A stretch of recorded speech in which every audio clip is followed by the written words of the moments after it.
Hello, Aries. Salamat sa pagbisita o salamat sa pagbabalik. Ito po ang inyong Sun, Moon, Rising Sign, and Venus General Reading para sa sign ng Aries.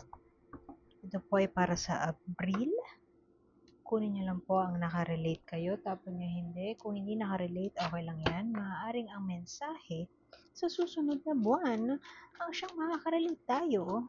Kaya subscribe lamang po para maabutan nyo, maabutan nyo ang pag-upload ng next na reading.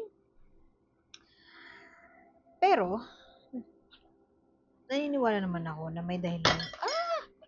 Sorry. Naniniwala ako na may dahilan kung ba't tayo napadpad dito. Maaring ayun ay sa deck na ito. May friend ako na na kahit hindi siya tarot certified reader, gumagamit siya ng tarot decks kasi maganda sila for journaling, for reflection. Doesn't matter kung ano, nasa guidebook naman kung ano yung meaning, and pwede kayong mag-base doon.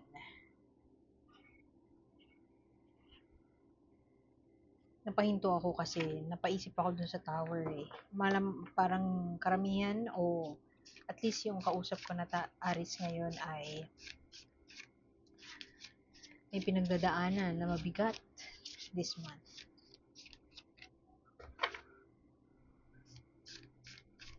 Merong nawasak. Tingnan mo naman yung tower, parang wasak na wasak. I mean, she is trying so hard to protect something that she has built.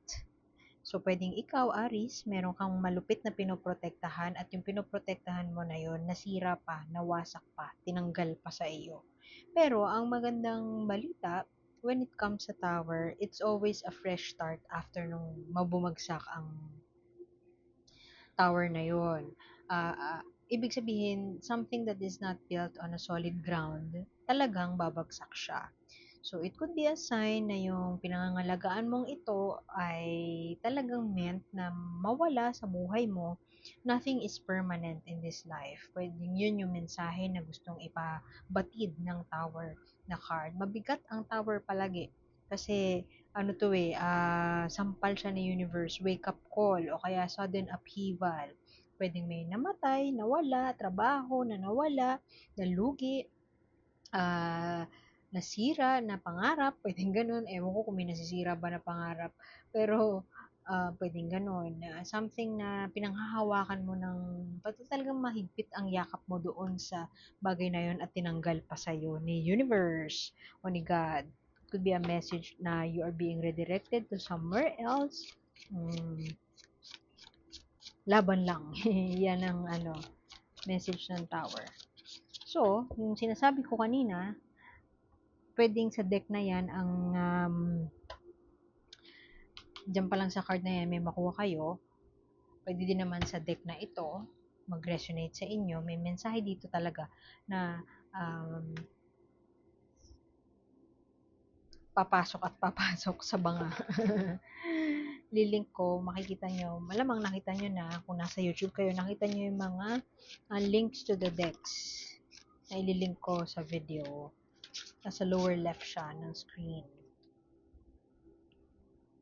Up to you if you want to purchase it.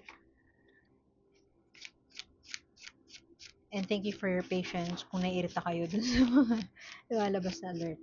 Anyway, 6 of Swords. Excess baggage. Yung iba sa inyo, pwedeng relationship ang natanggal sa buhay ninyo.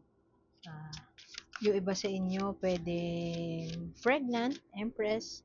Pregnant fertility kasi ang Empress. Pwedeng pregnant at iniwan kayo ng partner nyo. Yung iba naman, pwedeng kayo yung iniwan, tapos buntis yung partner nyo na nang iwan sa inyo. Pwedeng ganon.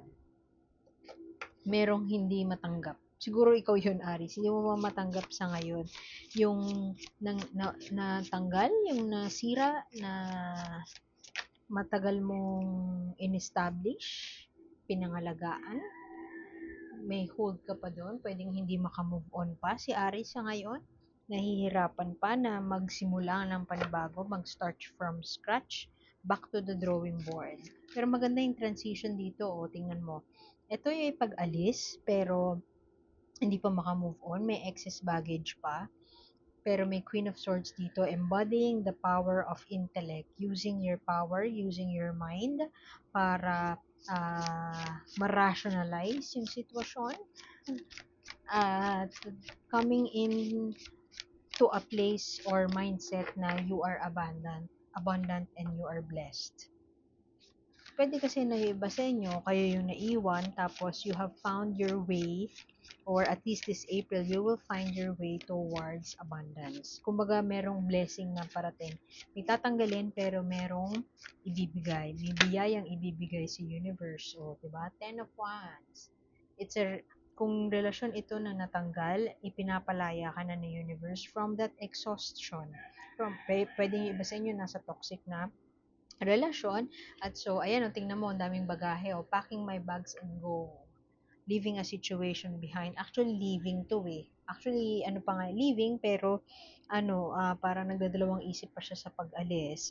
O kaya ayaw pang umalis. So, kung ayaw mong umalis, the universe will intervene, divine intervention din ng tower, mag-i-intervene siya para tuluyan ka ng umalis. Pero, don't take it against the universe o kaya don't take it against God kung naniniwala kay God. Kasi ang ibig sabihin nito, tatanggalin niya yun sa buhay mo, siya mismo ang gagawa ng paraan, yun ay para mapalaya ka na doon sa isang mabigat, nakapapagod na sitwasyon, exhaustion, pagod, kapraningan, pwedeng ganun. Mga negatibo na enerhiya na dinadala sa'yo ng pagsasama na ito, aalisin na kasi ayaw mong umalis. Aalisin na kasi para mapalaya ka na. Maganda tong mga cards na sumunod do, yung transition mo from ayoko pang umalis pero merong presensya ng isang tao. Pwede ito yung karelasyon mo pero feeling ko ikaw to. Libra, Aquarius, Gemini. Kung hindi yan yung karelasyon mo, huwag maging stuck up dun sa signs. It could also be your energy. Your energy na parang I don't give an F, I don't give a damn about the situation anymore. I'm detaching myself and I'm using my, parang matalino ako, it's your loss, not mine. Medyo cold-hearted ito, pwedeng in denial ka pa, or magiging in denial ka, pero you will, parang hindi mo i-approach yung loss na yon in a way na parang negative self-talk na parang kasalanan ko, mali kasi ako, hindi ako marunong magmahal, ganon. Hindi mo siya i-approach na gano'n. Ang energy ng Queen of Swords ay detached. Parang, it's their loss. Makabangon ako dito. Kumbaga, paplantahan mo yung utak mo, isi-self-talk mo yung sarili mo positively, and i-analyze mo yung sitwasyon. Hindi ka magtatambay doon sa emosyon na loss. Yung negative emotion of loss and grief, hindi ka tatambay doon kasi may strength ka pa dito. Oh.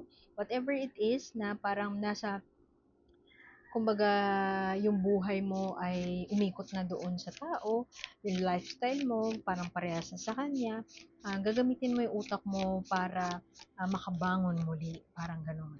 And Empresses could also be a miracle. Miracle, pwedeng you have been, yung iba sa inyo, pwedeng nasa toxic nga na relasyon, tapos, y- nagbunga iyon, yung pagsasama na yun, nagbunga ng isang bata, and kahit paggalit ka doon sa previous mo na karelasyon, you see this child as a gift. And it is enough for you to muster the courage to release the situation, to release yourself from the situation na pinagod ka lang naman. Ang ganda to, Three of Wands. Three of Wands is planning towards the future. Kumbaga, iniisip mo na parang, tingnan mo yan, papunta siya doon. Saan kaya ako pupunta? Saan kaya ako pwedeng mag-explore pa? Ano kaya ang meron out there? Kumbaga, unti-unti mong uh, iwawaksin na yung takot o pangamba ng hinaharap. Kumbaga, haharapin mo ang hinaharap with all that, Aries power. With all that fire within you. Medyo turbulent kung may word. Turbulent ang April o turbulent ang past few months kay Aries. And this turbulence will make or break you. Kumbaga, susubukin ka ng turbulence na yan. Susubukin ka ng challenging na relationship. Kung hindi relationship sa romance, pwedeng relationship sa trabaho na maraming may bagay na birthday month mo pa naman din. Happy birthday pala, Aris. Maraming bagay ang, kumbaga, tatambad sa'yo ng April during your birthday month. Happy birthday. Tatambad sa'yo and parang sasampalin kayo ng universe. Hindi mo inaasahan. O pwede din na medyo inaasahan mo na. Pero hindi ka prepared. Somehow na dumating yung mga mensahe na yun papunta sa'yo and mapapaisip ka, is it worth it in the long run? Pero ang Ten of Wands dito sa dulo, parang ano kaya, looking towards, may bright side, parang titingnan mo siya, gagamitin mo yung utak mo, no? Titingnan mo siya in a way na, parang, ano to, challenge lang to, this too shall pass. O kaya titingnan mo siya in a way na, at least mababawasan ko na yung hirap ko sa ganito. I'm being redirected into somewhere else. So, perhaps it's time for me na planuhin na kung ano yung or gawin pa yung mga creative projects na matagal ko nang iniisip, matagal ko nang gustong gawin, matagal ko nang gustong simulan, mga ganyan. Ay, ang dami masyado, balik natin. Pero kung tingnan natin, lovers, you will make a choice. What's up with the Queen of Swords? Actually, kung energy yan ng ibang tao sa paligid mo, Aris, pwedeng yung partner mo, detached na siya, ayaw na niya makipag-usap.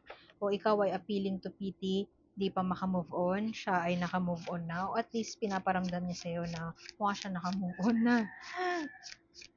Pero kung energy naman yan, kung energy mo yan, somebody who will use his or her mind to get through this situation, it seems like you will venture into something new. Tingnan mo, Ace of Pentacles. So, windfall of money. Yeah. Pwedeng bibiyayaan ka ni universe. Kung halimbawa, meron mang tinanggal sa'yo, may tinanggal sa buhay mo, may loss, may sampal, may kapalit na isang bagong oportunidad. I'm not sure kung opportunity to within your career, o opportunity within your investment, business, bagong business, o pwedeng pamana. Merong pwedeng increase actually.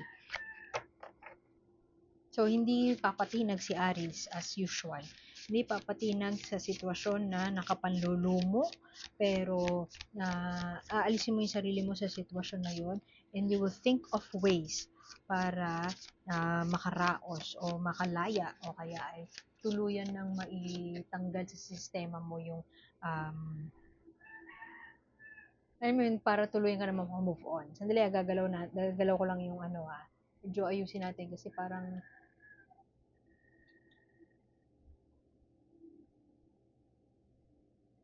gumagalaw na naman siya, may sarili na namang mundo. Sorry kung gumalaw siya sa view ninyo. Hindi ko napapansin kasi nakatingin ako sa cards. Anyway, windfall of money, bagong oportunidad na hindi mo pa na-experience o na-subukan dati. Empress, what is this about? Sa ibang deck ko, ang Empress ay Our Lady of Guadalupe. So, milagro, fertility, abundance, world, nice.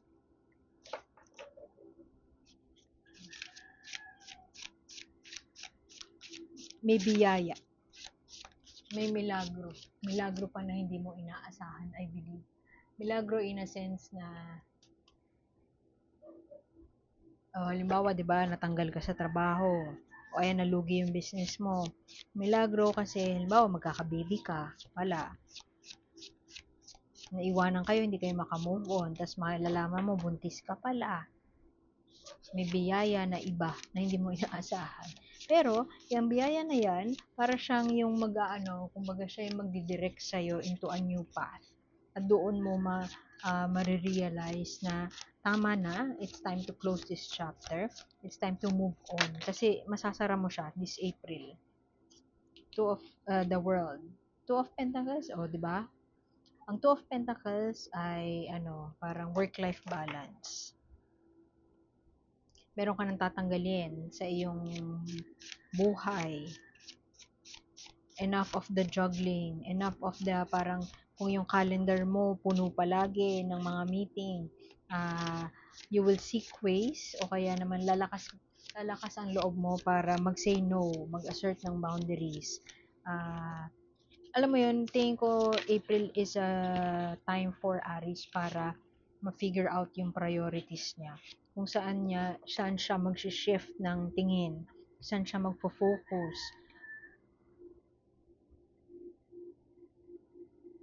kung saan niya ididirect yung energy niya, yung attention, time, attention. Four of Pentacles, clarifying the Ten of Wands, I feel na kung yung iba sa inyo pwedeng papahinga muna sa turbulence ng love situation and magfo-focus sa pag-iipon o magfo-focus sa financial stability. Kasi something is weighing you down. And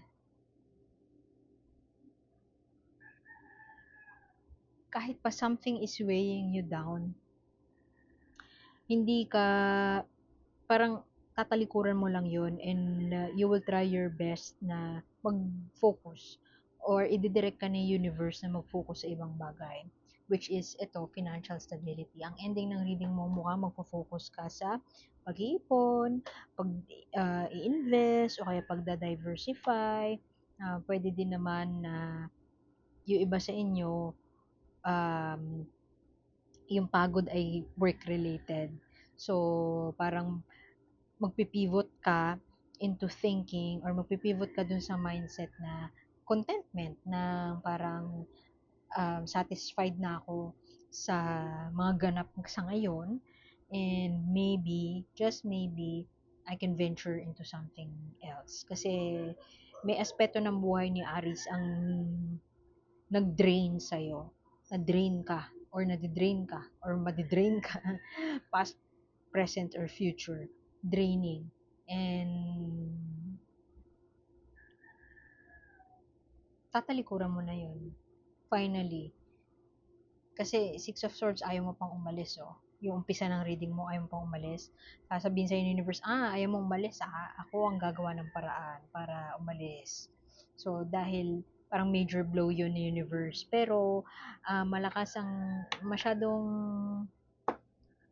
malakas ang energy ni Aries this April, bukod sa season mo. You are in your power and I feel that i-accept mo siya kahit pa may konting banas ka na ganun yung ginawa ni universe. Babangon ka muli, isasarado mo tong chapter na to at mabibiyayaan ka ng ibang oportunidad or lalakasan mo yung loob mo para mag-seek ng other opportunities para makapagbawas o pwede naman, actually hindi lang bawas, pwedeng dagdag pa nga eh. Kasi ewan ko, you like to work, mahilig kang mag-isip or mahilig kang mag-take ng action sa mga bagay-bagay. And kung wala kang stability dun sa current situation mo ngayon, hahanapin mo yung stability na yun. Ewan ko, parang feeling ko hindi mawawala yung ano na yun, exhaustion na yan eh. Parang naghahanap ng ewan ko, naghahanap ka ba ng pagod, mahilig ka magtrabaho, naghahanap ka ng iisipin, o kaya naghahanap, parang core mo eh, nature mo yun talagang yung kumilos eh, mag-take ng action. So,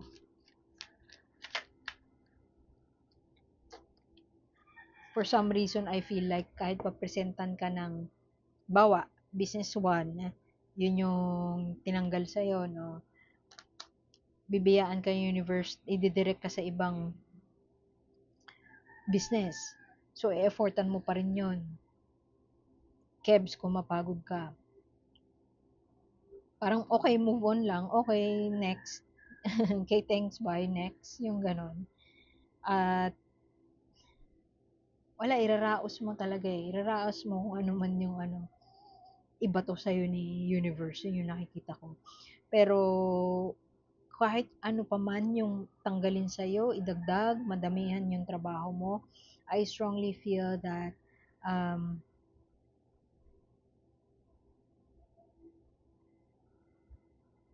you will know at the end of the day kung ano na yung priority mo. You will find what works for you at kung ano yung kailangan mong pagtuunan ng pansin. Kasasabi ko lang, BCB. No action needed. Review current patterns of behavior. Let go of past fears. And matters are out of your hands. Ito yan. Tandaan mo, Aries. Matters are out of your hands. Some of the Aries-born individuals like taking control of their lives. Pero, you have to understand na may mga bagay na wala kang control. Hindi lahat ng bagay na kokontrol mo, Aries. So, pwedeng it will be this April, there will be a learning experience for you about things that you have to let go. May kailangan kang i-let go, and tingin ko hindi gano'n kadali yung proseso ng pag-let go kasi feeling mo maaayos pa. So, kahit pa may dumating na bagong oportunidad, you will take it, you will be open to it, tatrabahuhin mo siya ng bonggang-bongga, and magkakaroon ng stability. Pero at the same time, mababalanse mo yon. Kung hindi mo kaya, yun yung lesson, yun yung kailangan mong gawin. Mababalance mo siya in a way para malaman mo kung ano talaga yung kailangan mong pagtuunan ng pansin. Example nga niyan, yun, pwedeng iba sa inyo, buntis pala or magkaka-new baby, at dahil doon, you'll be forced to slow down. So, yun yung tower, yung force ni universe na you have to slow down. Yung lesson doon, you have to slow down. Busy as ever si Aris. Okay, babasahin ko yung guidebook para kayo mismo may sariling interpretation ng BCB. The BCB buzzes tirelessly from flower to flower. She's feeling overwhelmed by her workload. Ito yan, overwhelmed. Her to-do list is never ending. She is so busy getting everything ticked off her list that she hasn't time to enjoy the flowers and take in the beauty around her. If you're drawn to this card, perhaps your to-do list feels endless too. Be conscious of how much more you can take on right now. If you're feeling overwhelmed, this card is advising you to take a slow and steady approach and set realistic goals rather than overloading yourself. Yun na nga. When you are in BCB mode, you may find you miss out on magic around you. Remember, you don't have to say yes to everything. Continue to dedicate yourself to your tasks, but try to slow down and enjoy yourself while you do it. You might find you begin to make mistakes when faced with an overwhelming workload. Know that you can always ask for help. Remember that timing is everything. Sometimes you must act fast. This is not one of those times. The message here is to take a step back and practice patience. Aries, play the long game. There is no need to rush.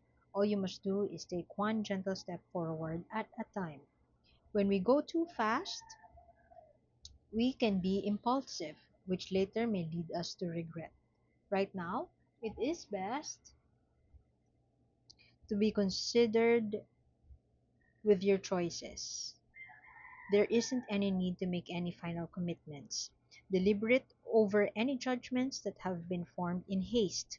Slowing down will give you a clearer perspective of the bigger picture. Yun lang nga yung sinabi ko kanina. Ang galing Ang galing talaga ng cards. Talagang aligned sila palagi. So, need I say more?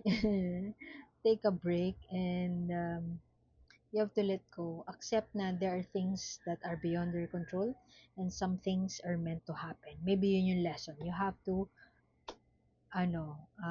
be present and enjoy lang kung ano yung nangyayari sa buhay mo. Whether it is good or bad. Sabi nga ng meditation teacher ko, circumstances are neutral. It starts neutral. It is our thinking that makes it negative or positive. So, I'll leave it at that, Aries. Salamat sa pagbisita. Sana makita kita ulit next time. Ako po si A and I hope to see you soon. Bye-bye!